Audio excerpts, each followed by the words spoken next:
Thank you very much, my friend. Agoy Ginoo ko kadaghan bibingka. Sos may pang-almusal na gyud ko, tamang-tama, kababangon ko lang. Plus may suman pa. Agoy, mabuti na lang gyud. Kay gusto ko sanang magsuman noong New Year, hindi ako nakabili ng balanghoy. Thank you very much. Grabe na ito, sobra-sobra na ito mga binigay mo sa akin talaga. Sa totoo lang. Wow! At tiknot, mayroon pang buto. Sus, iba talaga no pag may mga puno ka. Pag madami kang tanim, ilan to? 2, 3, 4, 5, 6, 7, 8, 9, 10. 10 talaga yan. Kasi ang dami niyang tanim sa farm.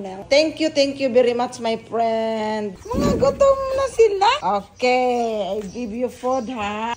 Where is my key? Hoy, what's that? Pinaka-mastermind ay si Oscar. Ang mga water nila, wala nang laman, kasi tinaob nila yan. Be careful, baby. Yeah. Just leave it there. Here. Okay, drink water. You go, drink water. They're thirsty now.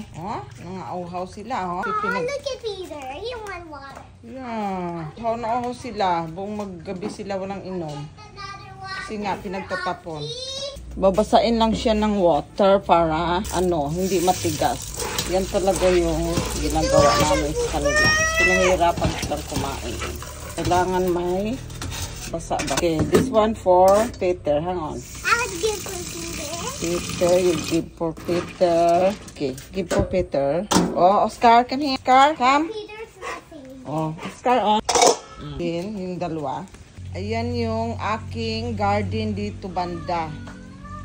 So, hindi pala talaga masyado pang naglakihan. Kailangan pa ng abono.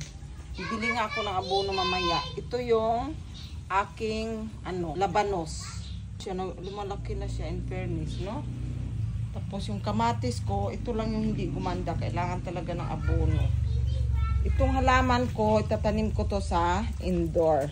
Mamaya na. Kailangan pa natin ng time. Kasi ang ganda-ganda nito. Nakita ko bahay ng sister ko. Para siyang akala mo plastic. Pero tunay pala. Tapos ito, nabili ko din doon. And then, look what I found yesterday. Yung bugambilya ko na kulay yellow. Sabi ni husband, hindi daw niya makita-kita. Nakita ko doon sa ilalim ng kubo.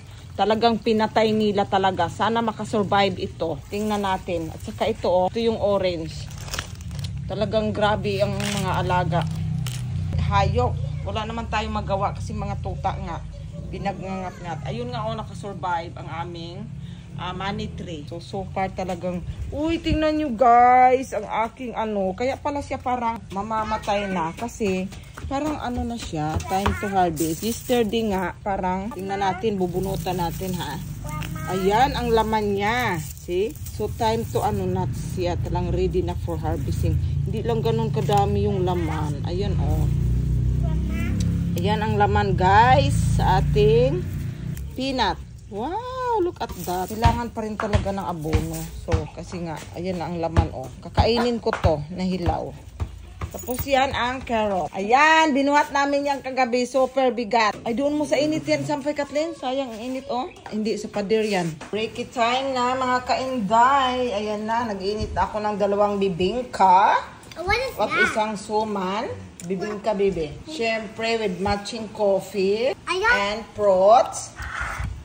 Hindi niya kilala ito, Sos, Ginoo ko, may foreigner man dito kasama. And a little And girl. suma natin an hour later, girl daw. So, bubuksan na natin ang ating suman from my friend. Ano pala siya? Bigas. Baby girl, ito isa balinghoy. Malagkit. From banana leaf. Sarap. Yummy, baby. You want to try? No thanks. Sumarte Yummy, let's eat. Sarap ang tummy. Masasarap pa na naman ang tummy natin ito. Grandma.